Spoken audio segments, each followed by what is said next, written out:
Welcome to Gateway, Colorado. I'm about 45 minutes south of Grand Junction, Colorado, and I'm here reviewing this car, the brand new Audi Q8.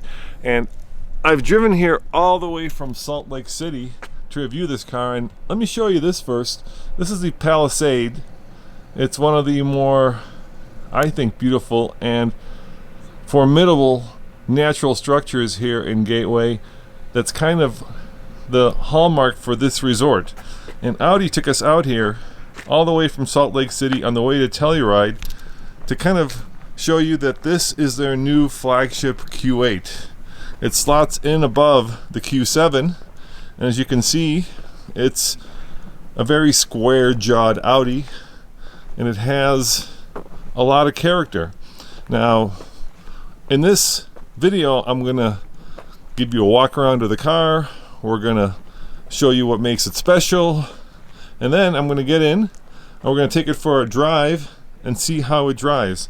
Now, to my eye at least, this new Q8 might better be called an Audi Q7 Sportback, because really that's what it is. It's a Audi Q7 with more of a cut back here. You can see right there, giving it kind of that Sportback look. And unlike the Q7, this is a 5-passenger car, so we don't have room for 7 in this car. Now, because it is still a powerful vehicle, it does tow 7,700 pounds, which is a lot for a relatively good sized crossover. Now, you can get this with 20-inch wheels. We're rolling on 21-inch snow tires, and we've already hit snow, and chances are we're going to hit some more snow before our trip to Telluride is complete. One of the really unusual features of this car, I think, is right here. Can you see it?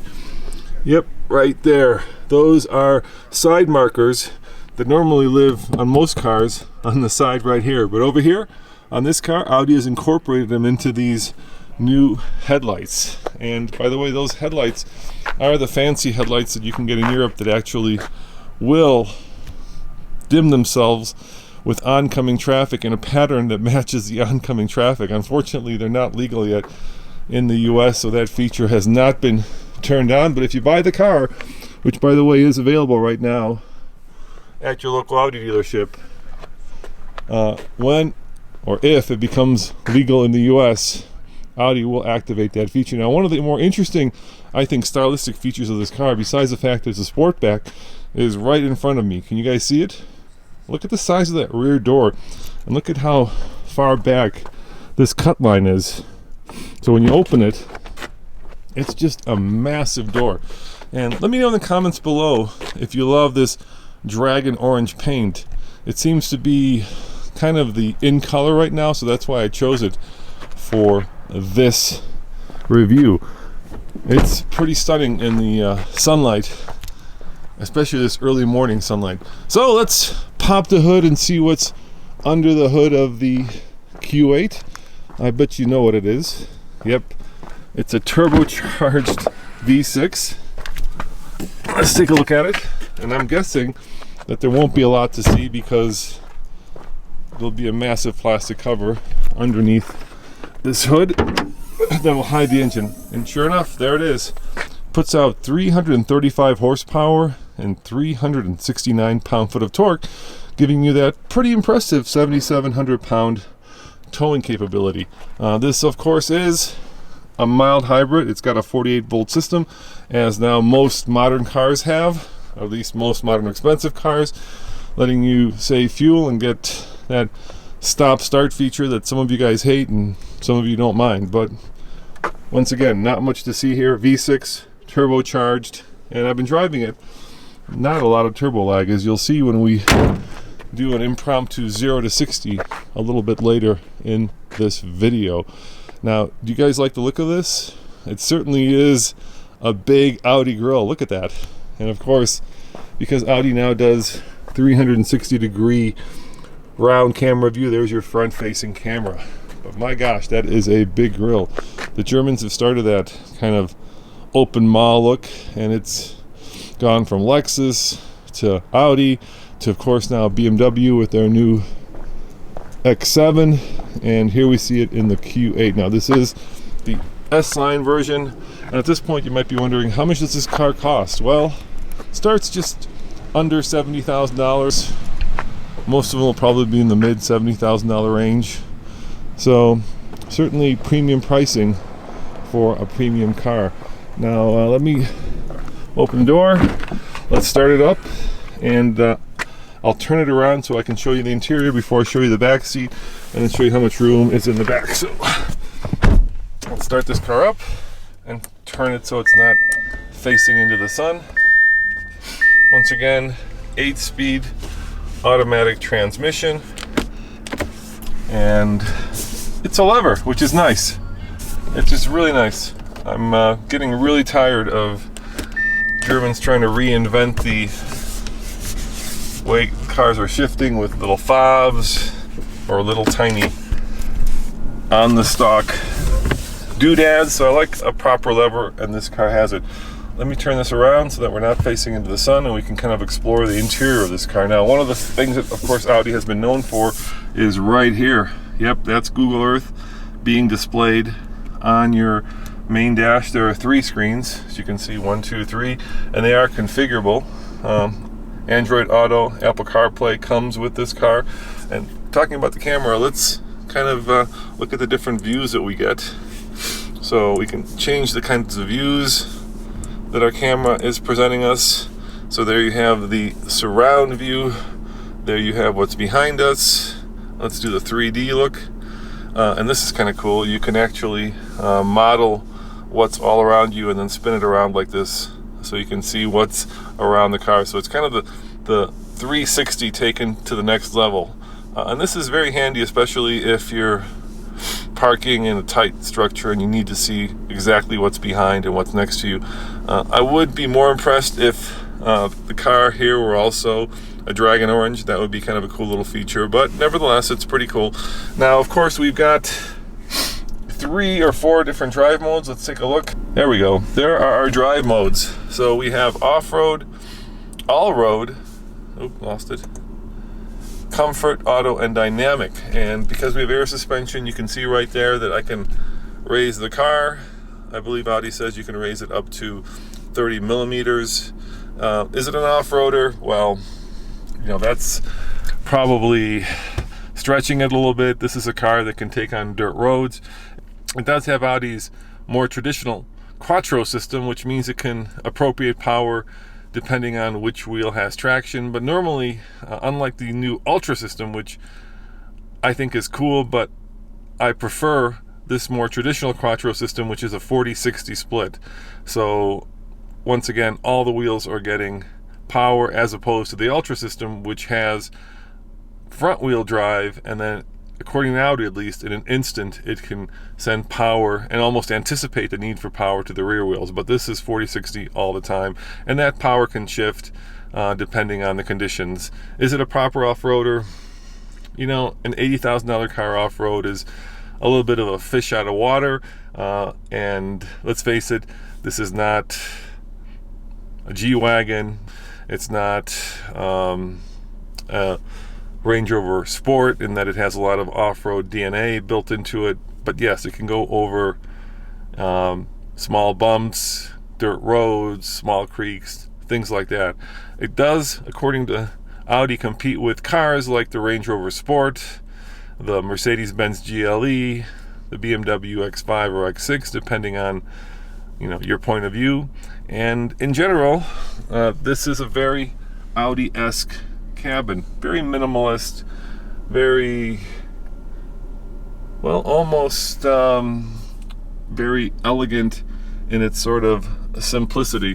One of the things that Audi is very proud of, let me show you, is turn off the power, it completely disappears from view. So let's watch and see if it does disappear from view. It might take a second. The other kind of interesting feature of this car, just like a lot of the Audis now, especially the more expensive Audis like the A8, is you've got electronic door lock, so you don't have to pull very hard for the door open. Just like that, just a little bit, and the door opens.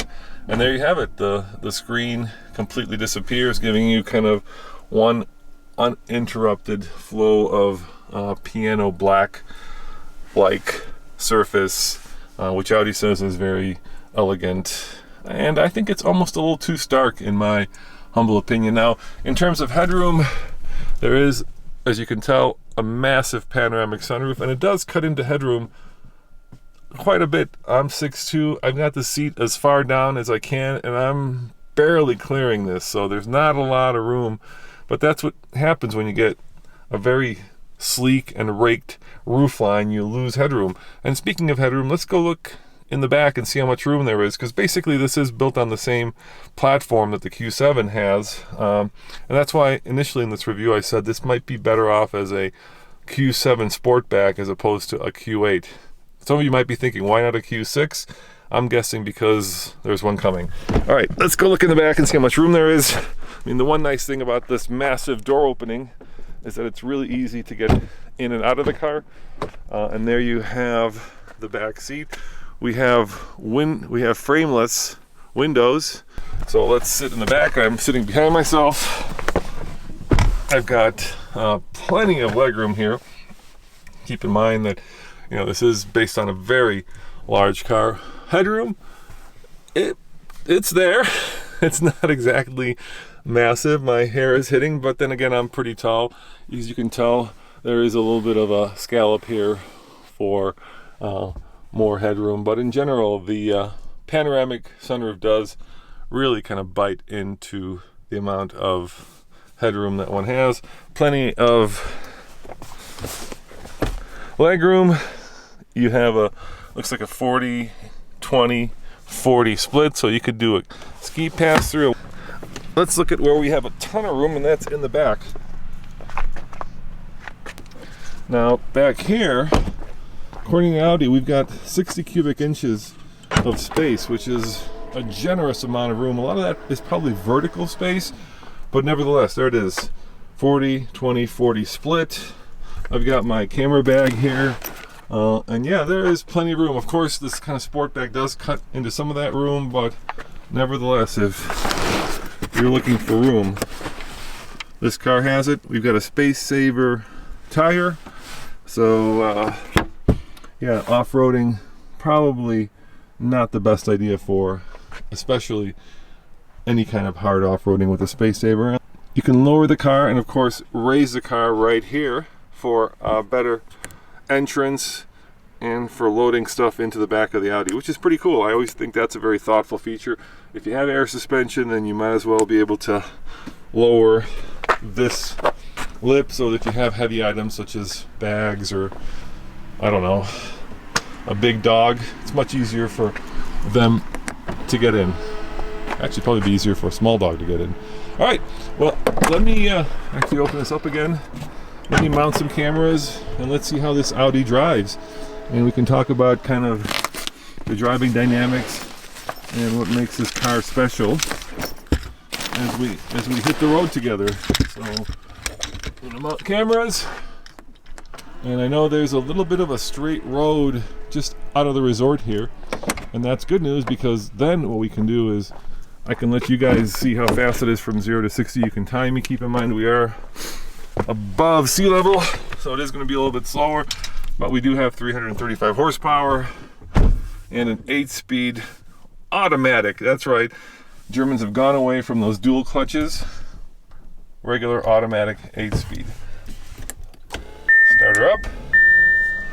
You can kind of see using Google Earth where we are, and the radio turns on annoyingly even though I just turned it off. And yeah, let's mount cameras. Audi says that this car will do 0 to 60 in 5.6 seconds, and I'm going to let you guys determine if that's true, because there's a little bit of stretch of road here that's straight that I've actually used before, and we're going to do a kind of an impromptu 0 to 60 run. I'm going to switch my driving mode to, instead of all road, I'm going to go dynamic, which should give me, there we go, dynamic, which tightens up the suspension. I suspect lowers the car, so it gives it a little bit more of an off-road, or in this case, on-road worthy ride, so that it hugs the road. Once again, electric steering. You know, it's not exactly communicative, it's not numb, but once again, it just gets heavier as the car becomes a little bit more sporty. Is this a canyon carver? Having spent 7 hours driving it yesterday from Salt Lake City, I would say no, it's not a canyon carver. It's a sporty crossover that competes with, like I said, cars like the GLE, the BMW X5, X6, the Range Rover Sport. So I suspect this is kind of an empty nester sort of car where maybe the kids are grown and you want something that is a little bit more useful, a little bit more utilitarian. I could see somebody going into the Audi dealership looking for an A6 or an S6 and then walking away with this because it's a little bit more off-road capable. It's a little bit more crossovery because crossovers are super hot right now. It's just a little bit more in tune with what people are buying today.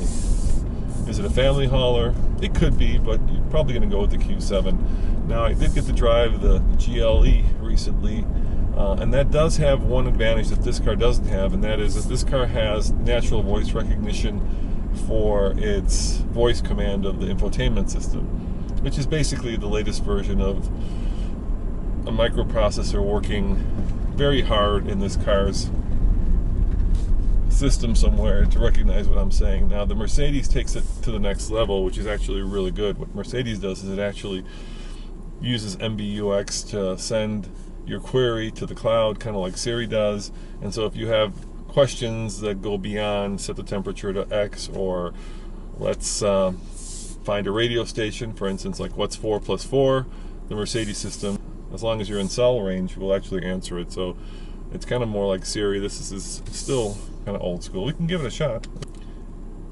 Turn temperature to 70 degrees. I am raising the temperature to 70 degrees Fahrenheit. So it works, yeah. Natural voice recognition works. But let's try something a little bit harder. What's 4 plus 4? Pardon? What's 4 plus 4? You can say what is on the display. For example, if you select radio, I will show you additional information for that section. Turn temperature to 68. I am decreasing the temperature to 68 degrees Fahrenheit.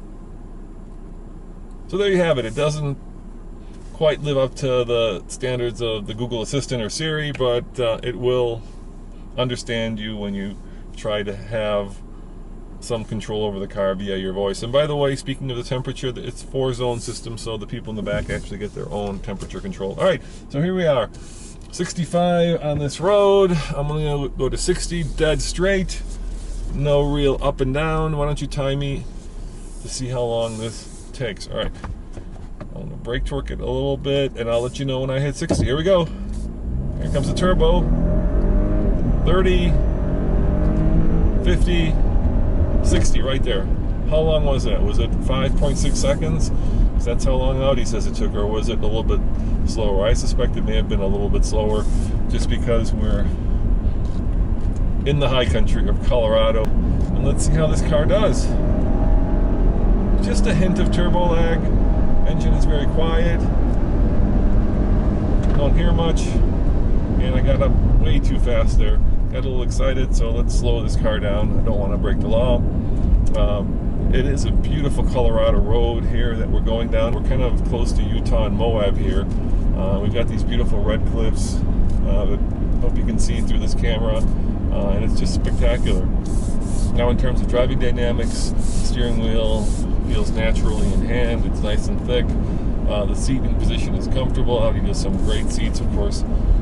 There's a lot of adjustability, more than I probably would ever need. I have a full set of safety suite technology here, including, you can see it now, adaptive cruise with lane guidance, so it will try to keep me in my lane once it sees it, which it does right now. So let's give that a try.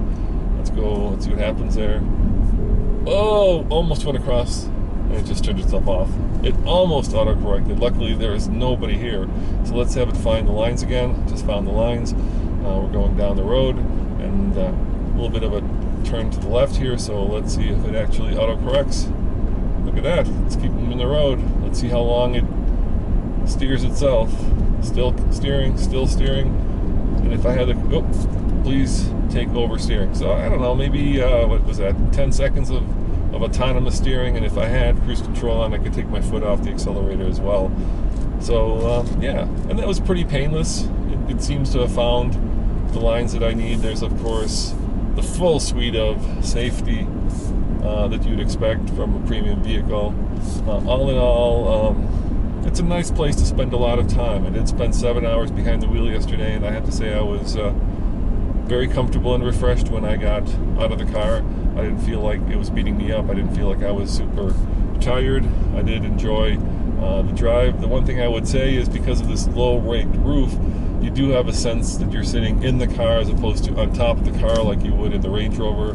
So the view out of it is more sporty than panoramic. And that's fine. It just depends what you prefer. Okay guys, we're back where we started from in beautiful Gateway, Colorado, with that magnificent Palisade.